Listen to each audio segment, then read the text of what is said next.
What's going on, guys? Welcome back to Ramblin' Garage. Today we're going to pick up on the Concord back there, 1983 Concord Limited. We're going to get this thing running in this video. At least we're going to try it. But before then, since we do have it out, we have it here. I've done a few things since the last video. We're going to take a good look at the car and see what we have, see what problems we have. There's one very big problem. I think we're going to work around it, but I'll show you guys that. So let's go look at this thing.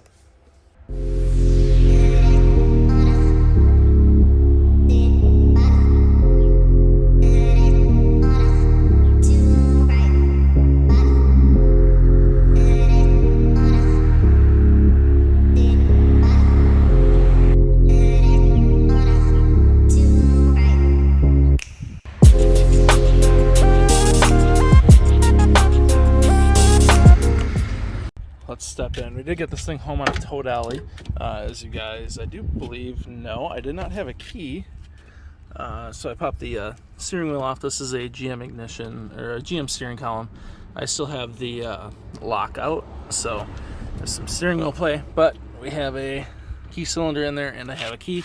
You see down there, that is going to be our major problem, and as you can probably tell right now, it is a big problem. If we step over here and hopefully the camera adjusts, there's some pretty major frame rot that we're going to be actually, I think I'm going to try and fix it. I don't know much about frame rot, but it's no small task. There's a lot of rot there, but we'll try to tackle it and see what happens. So we come up here, you can see I got the nothing but the best Walmart ever start. I have it already plugged in. Ready to go. I've been tinkering a little bit. One thing, we do have a problem. I've already tried to crank and I don't get any cranking. We're missing a wire here, so we're going to try and figure that out today. But let's, I do have keys here. I got the old Concord keychain and our new keys. Let's see what we have for activity inside. I am missing seat brackets, so I can't really sit in here right now. But I believe I have some of those out in the unit. So put the key in. As you see, as I turn the key, I get nothing. But I believe we have turn signals, maybe. I'll hit the left one there.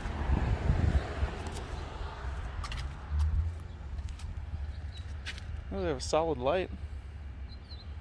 Well, I don't know what's going on there, but might need a flasher. We do have the clock working. If you see there, it's got the quartz clock. It looks like this car has 120-some thousand miles on it. So it's been well driven, it looks like. What about radio? It's kind of hard to get in here with the seats in here, so my apologies. Radio. Oh, that's pretty cool. What else? Fan. Some stuff coming out of them, but we have fans. I'm not going to try wiper blades because we are missing some of the wiper blades on here, and I don't want to scratch up the glass. But once I get blades, we'll try that out. We'll pull lights here too. No, we don't have front headlights right now, but check out what we have back here. We do have a little tiny bit of light, kind of hard to see. What about the license plate light? Nothing currently. So that's that. We do have a dome light, and you can't really tell down there, but there's a light on down there. Again, we'll fix that and get that all sorted out. So let's go see what we have in the engine bay. Alright, so as we discussed earlier, we have power steering, AC car. There's all sorts of buildup on here. These valve covers are apparently pretty infamous for warping and seeping oil. And if we look just about anywhere in here, we have plenty of oil seepage. I do have our mechanical fuel pump down there. It looks like wires are cut, or not wires, but lines. And if we look up here, we have that line cut as well. So if we put anything down this thing, we're gonna have to do it down the throat, which is fine. We can do that. I believe there's like a PCV here, not a big deal. But but everything looks to be complete. A lot of the evap stuff, I think this is like an evap canister of sorts. We'll delete that, get rid of it. This wiring we need to clean up, and it sounds like there is potentially a green trigger wire that plugs in here. If we follow our green wires, that one goes into the loom there. Just one more here, maybe? What do we got? All these dryer sheets to keep mice out. Is that our missing trigger wire maybe? That'd be kind of nice, kind of cool, kind of easy maybe. Let's see. Flip that upside down. Alright, just for the heck of it, we'll try and crank it and see if that works.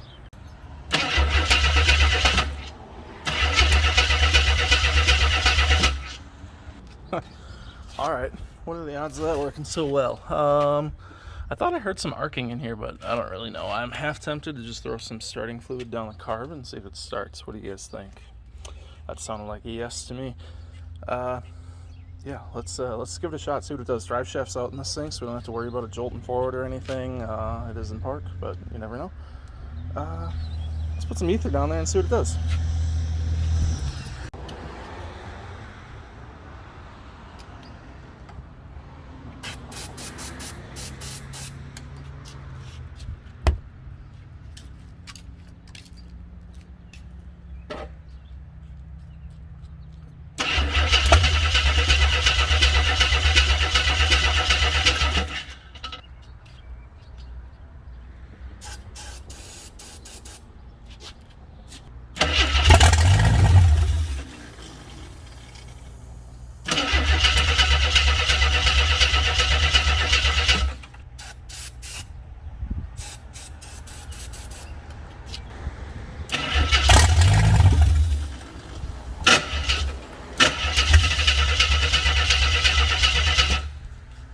Well, how about that? It went idle. We don't have any fuel supply, so that's to be expected. Maybe we can fill the bowls in that thing. But that thing's pretty messy. We'll probably take that off, give it a quick rebuild. I still want to put new plugs in it. These things, plugs and wires, these things look super old, but it did fire on its own. That's pretty cool. Alright, so I want to get this thing just idle to close this video out there. I think we have some vacuum leaks and stuff, and we need to go through the carb. But what I'm going to do is I have a bottle right there. I'm going to force feed some fuel down the carb, and we're just going to let it idle for a little bit and see how it sounds.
Alright guys, so that's going to be the end of this video with the Concord back there. It does run, it seems to be pretty healthy actually. I don't know if you guys can see from here, but something's leaking under there. So we have a lot to do. We need to tune that thing up, obviously. I got to go through the carb. Won't even consider running at all without feeding fuel down it. So definitely a lot to do there. A lot more to come on this thing. I do want to drive this thing and get it in a drivable state, but I also want to finish this video out. So we're going to close this one out. As a reminder to you guys, all proceeds made from these videos are going to some foundations of Ron's family's choice. So if you guys would at least drop a comment and hit the like and subscribe button, it helps me and it'll help that. And there is that applaud button down there if you guys want to make a donation yourself. So yeah, that's kind of it. Thing runs. Sounds pretty healthy, actually. It doesn't have exhaust, so it's loud, but it sounds like it's firing on all fours, or all six, as far as I can tell. So yeah, that's kind of that, guys. I want to thank you guys for watching. More videos on this thing coming soon, and I'll see you guys soon.